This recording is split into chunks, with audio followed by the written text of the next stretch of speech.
मी भोगलेला काळ आहे मायबाप.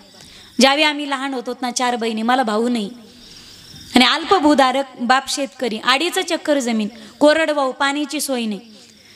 आम्ही 4 बहिणी ज्यावेळी शिकत होतो ना त्यावेळी बापाच्या बनेलची चाळणी व्हायची, चाळणी. आज कळतं आम्हाला बापाची अवस्था काय. आम्ही बापाच्या टाचीला कधी, चपलीला कधी टाच पाहिलीच नाही. 4 बहिणीची फीस एकाच वेळी भरावं लागायची. घरात किराणा भरायची वेळ आणि फीस भरायची वेळ एकदाच यायची. कधी कधी घरामध्ये किराणा सुद्धा अर्धाच यायचा. कधी चटणी असायची तर तेल नसायचं, कधी तेल असायचं तर चटणी नसायची. हे काय मी चित्रपटातल्या गोष्टी तुम्हाला रंगवून सांगत नाही मायबाप. इतक्या खस्ता खाल्ल्या मायबाप. आज या परिवारामध्ये 3 वर्ष झालं दुःख आहे. पण निकम भाऊला सांगू इच्छिते, तुमचे पोरं मोठाले झाल्यानंतर, तुमच्या पोरांचे लग्न झाल्यानंतर मग बाबा वारले. आज तुमच्या समोर ती मुलगी बोलते जिच्या वडिलांना जाऊन आज फक्त 2 महिने. उद्या वडिलांचं दुसरं मासिक पुण्यस्मरण आहे 30 तारखेला. उद्या वडिलांना 2 महिने होत आहेत. या 2 महिन्यामध्ये बाप काय असतो ना मायबाप. आत्तापर्यंत मी कीर्तनात कथेत बाप सांगत होते, पण जिवंत बाप सांगत होते. पण माझ्या आयुष्याचं दुर्दैव आहे, गेले 2 महिने झाले मी मेलेला बाप सांगते. फार कमी वयात जाणं झालं. मीच मोठी मुलगी. 50व्या वर्षी वडिलांचं दुःखद निधन झालं. 2 बहिणींचे लग्न झाले, अजून 2 बहिणी शिकतायत. ते गेलेत. आता सगळं आमचं व्यवस्थित. त्यांनी एवढं खंबीर बनवून ठेवलं मायबाप आम्हाला. आयुष्यात किती संकट येऊ द्या, सगळ्या संकटाला निदड्या छातीनं सामोरं जाऊ आम्ही. इतकं सक्षम बनवून ठेवलं आम्हाला. पण एवढी संकट पार करू, ज्या बापाच्या आधारावर आम्ही संकटाला तोंड देत होतो, फक्त आता तो आधार आमच्या खांद्याला हात ठेवणारा आणि आशीर्वादाची थाप आता आम्हाला जगाच्या बाजारात कुठंच दिसणार नाही. हे जीवनातलं सगळ्यात मोठं दुर्दैव आहे. ज्यावेळी बापाचे कष्ट आठवतात ना, अक्षरशः असा 2 महिन्यातलं एकही क्षण जात नाही की ज्या क्षणी बापाचे कष्ट आमच्या डोळ्यासमोर आम्हाला आठवत नाही. आयुष्य कष्टात गेलं मायबाप. आता सुखाने बसून खायचे दिवस आले तर पांडुरंगाने आयुष्यच ठेवलं नाही. या 2 हाताने बापाचा सत्कार करावा, बापाची सेवा करावी. पण माझ्या आयुष्यातलं दुर्दैव, या 2 हाताने मला बापाचं पिंडदान करायची वेळ या वयात आली. यापेक्षा आयुष्यातलं दुर्दैव दुसरं काय असू शकतं. आता किती कोटी रुपये होतले म्हणजे जगाच्या बाजारात मला गेलेला बाप परत विकत घेता येईल. कोणत्या कोपऱ्यात जाऊन मी टाहो फोडला आणि बापाच्या नावाने ओरडले म्हणजे गेलेला बाप मला परत घेता येईल. रुसून गेलेली व्यक्ती 10-5 वर्षांनी परत येईल म्हणून तिची वाट पाहता येते. पण काळाच्या आड, पडद्याच्या आड, मातीच्या आड गेलेली व्यक्ती पुन्हा परत येईल याच्यासाठी तिची कोणतीच वाट राहत नाही गड्या. चिट्ठी ना कोई संदेश, जाने ओ कौन सा देश, जहाँ तुम चले गए, जहाँ तुम चले गए. चिट्ठी ना कोई संदेश, जाने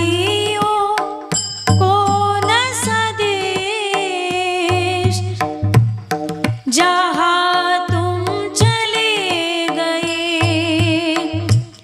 जहाँ तुम चले गए. चिट्ठी ना कोई संदेश, जाने ओ कौन सा देश, जहाँ तुम चले गए, जहाँ तुम चले गए.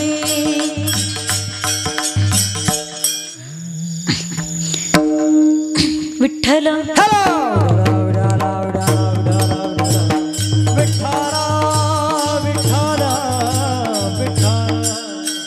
पहिली पंढरीची वारी मला माझ्या बापामुळे घडली. आज पंढरीच्या वाऱ्या केल्या तर पंढरीचा पांडुरंग मला विटेवरती पाहता येईल. पण अशा किती वाऱ्या करू आता की गेलेला पांडुरंग मला जगाच्या कुठल्या तरी कोपऱ्यात दिसेल. ही पहिली माळ माझ्या वडिलांनी घातली मायबाप. पहिली पंढरपूरची वारी मला माझ्या पांडुरंगामुळे घडली. वडिलाशिवाय आयुष्य मी आम्ही एकही क्षण इमॅजिन कधी केलंच नव्हतं. झोपेत धोंडासारखं टाकल्यासारखं झालं. बापाचं जाणं काय असतं ना मायबाप, हे ज्याचं जळतं ना त्याला कळतं भाऊ. परदुःख शीतळ असतं. वेदांत तोपर्यंत आहे, दुसऱ्याला सांगतात तोपर्यंत. ज्या दिवशी तुमची वेळ येते ना, त्या दिवशी कोणत्याच वेदांताचा कोणता सिद्धांत तुमच्यावरती कधीच काम करू शकत नाही. बापाला विसरणं सोपं असतं? अजिबात नाही. माईबाप, माझ्या वयाच्या 19व्या वर्षी बापाला सोडून मी सासरी नांदायला गेले होते. असं स्वप्नातही वाटलं नव्हतं की 19व्या वर्षी मी बापाला सोडून नवऱ्याच्या घरी नांदायला गेले. पण 28व्या वर्षी बाप आम्हाला कायमचं पोरकं करून देवा घरी जाईल. कधीच कल्पना केली नव्हती, स्वप्नात सुद्धा विचार केला नव्हता. बापाला विसरणं सोपं नसतं. माईबाप, बोट धरून ज्याचं आपण चालायला शिकलो, प्रत्येक क्षणी पहिलं दुःख आपलं बापाने झेललं. दुःख आपल्यावरती यावं ना आपलं दुःख बापाने झेलावं. त्या बापाचं अस्तित्व आणि त्या बापाचं पांघरून बाप आयुष्यात अशी सादर आहे. माईबाप, असेपर्यंत तिचं अस्तित्व कळत नाही. माईबाप, आणि गेल्याच्या नंतर टाको फोडण्यात अजिबात अर्थ नाही. आहे तोपर्यंत किंमत करा. शेवटची भेट माझी झालीच नाही आणि शेवटचं बोलणं सुद्धा झालं नाही. बापाच्या बाबतीत आयुष्यभर मी आता भिकारी झाली. माईबाप, माझ्यापेक्षा तुम्ही भाग्यवान आहे ज्याचा बाप जिवंत आहे ना. एक विनंती असेल माझी, गेल्यानंतर हंबरडा फोडण्यात अजिबात अर्थ नाही. घरी गेल्याच्या नंतर तरुण असाल तुम्ही, तुमचे पोरं आता लग्नाला आलेत आणि तुम्ही जरी म्हातारी असाल, ज्याचा बाप जिवंत आहे, भाग्यवान आहे तो माणूस. अरे श्रीमंत कोण आहे? ज्याचं बँकेत बॅलेन्स आहे तो श्रीमंत अजिबात नाही. ज्याच्या दारात गाडी 4 4 व्हीलर आहे तो श्रीमंत नाही. ज्याचा बंगला फार मोठा आहे तो श्रीमंत नाही. अरे बंगला भला मोठा आहे आणि तुमच्या बंगल्यात जर मायबाप नसतील तर काडी लागली त्या बंगल्याला. हट, कोणत्याच इस्टेटी, कोणत्याच कामाची नाही तुमची इस्टेट ज्या बंगल्यात तुमचे मायबाप नसतील. इस्टेट एखादी झोपडी असू दे, पण त्या झोपडी जर मायबाप सुखाने राहत असतील तर ती स्वर्गापेक्षा सुंदर असलेली झोपडी. कोण श्रीमंत आहे? ज्याच्या मस्तकावरती आईचा पदर आहे आणि ज्याच्या खांद्यावरती बापाचा आशीर्वादाचा हात आहे. जगाच्या पाठीवरती तो व्यक्ती सगळ्यात श्रीमंत आहे. त्याला कोणत्याच श्रीमंतीची गरज नाही. त्या मायबापाला फार चौफाळे टांगान फार काजू बदाम खाऊ घाला मी असंही सांगणार नाही. आता या परिवारामध्ये मला वाटतं 3 मुली, किती 2 कन्या आहेत ना बाबाला, 1 मुलगी.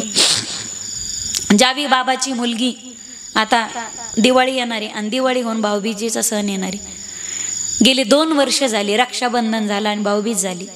त्या ताईला माहेरी आल्याच्या नंतर सगळं जागेवर दिसतं. जनावरं गोठ्यात, गाडीच्या जागेवर, घराच्या जागेवर सगळे दिसतात. भाऊ दिसतात, भाऊजाई दिसतात, बाच्चे दिसतात, बाच्चे सुना दिसतील, आई दिसेल. आता एकच गोष्ट दिसणार नाही या परिवारात, म्हणजे गेलेला बाप.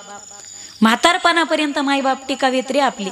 पण काय दुर्दैव असतं आपलं की अर्ध्या रस्त्यामध्ये मायबाप आपली साथ सोडून जातात आणि आयुष्यात मायबाप मेले ना ती पोकळी पण दुसऱ्या कोणीच भरून काढता येत नाही. बाप काय चुलता नसतो. मायबाप, बाप इतर कोणी नसतो. बापाची जागा आयुष्यामध्ये दुसरं कोणीच घेऊ शकत नाही. आहे त्यांनी जतन करा.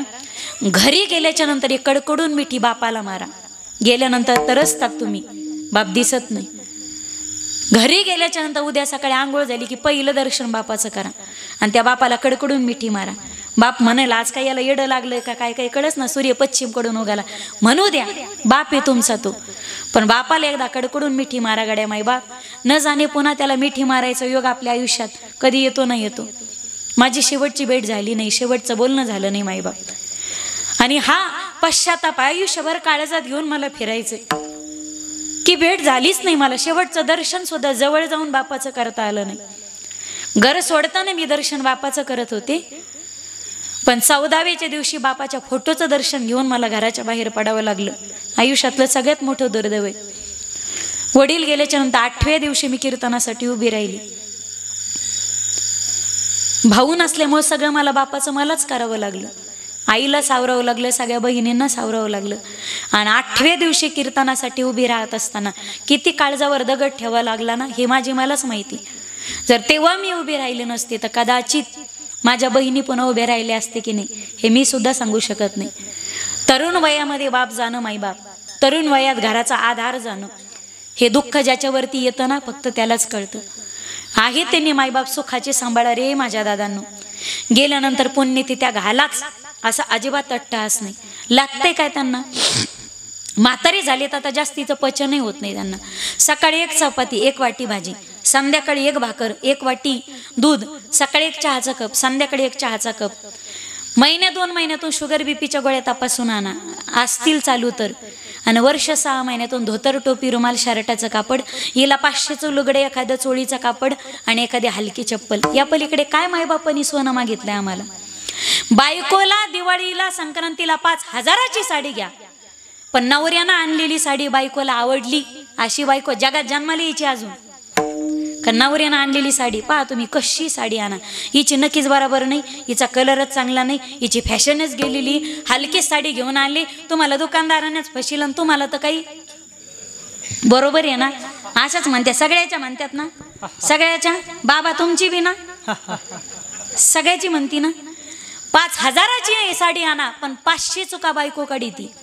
500च्या लुगड्यामध्ये अजून जिला एकही चूक दिसली नाही. जगाच्या पाठीवरती ती फक्त आईच असू शकते. वाजवा टाळ्या, वाजवा, नाही तर बसल्या बसल्या झोपायचे तुम्ही. पोरांना दिवाळीला 15000चे कपडे आणा, पण 15000च्या कपड्यामध्ये पोरं नाव ठेवते, चुका काढीत. आपल्या बापाला एखादा हलक्यातला हलका 700-800 मध्ये ड्रेस शिवून आणा, धोतर, टोपी, रुमाल. म्हाताऱ्याला चालता येत नाही, पण कुठून शक्ती येते म्हाताऱ्यात? सकाळीच उठून आंघोळ करतं, अंगावर पोराने आणलेले कपडे घालतात बाबा, हातात काठी. मारुतीच्या मंदिरापर्यंत चालता येत नाही, पण 4 ठिकाणी उठत बसत जाते. काय बापाचं प्रेम आहे मायबाप, नाही कळत आपल्याला. मातीत जाऊस्तवर मंदिरात जातो बाप आणि 10 लोकांना सांगतो, रामभाऊ, शामभाऊ, सकाजी, भिकाजी, तुकाजी. पोरानं शर्ट शिवलाय, पोरानं कपडे घेतले, अरे उगाच गप्पा आणायच्या नसतात. अख्ख्या भावकीत कोणाचं पोरग नाही, पण पठ्ठ्याचं पोरग हिराचे जणू मारवून अशा पोराच्या पोटी जन्माला यावं. हे कौतुकाचे शब्द ज्याचे असतात ना, जगात त्याला बाप नावाचं अस्तित्व म्हणतात. बाप, बाप गेल्यानंतर त्याचा 10x10चा फोटो जरी तुम्ही बैठकीत लावला, बाप असताना जो दबदबा असतो, तर गेल्यानंतर तो फोटोमध्ये राहत नाही. म्हणून आहे तोपर्यंत मायबापाची सेवा व्यवस्थित करणं ही प्रत्येक पुत्राची कर्तव्य आणि जबाबदारी. आणि मायबाप गेल्याच्या नंतर श्राद्धाधिक पिंडदानाधिक विधी करणं. पिंडापदावरी दिला फुले करी, माझे झाले गयावर्जन, फिटले पितरांचे ऋण. सेवा प्रामाणिकपणे केली हीची विष्णूची महापूजा. दुसरं चरण, अनुभव नाही सत्य बोले मुखे, हीची विष्णूची महापूजा. दुःखवी अनेकांच्या दुःखे, हीची विष्णूची महापूजा.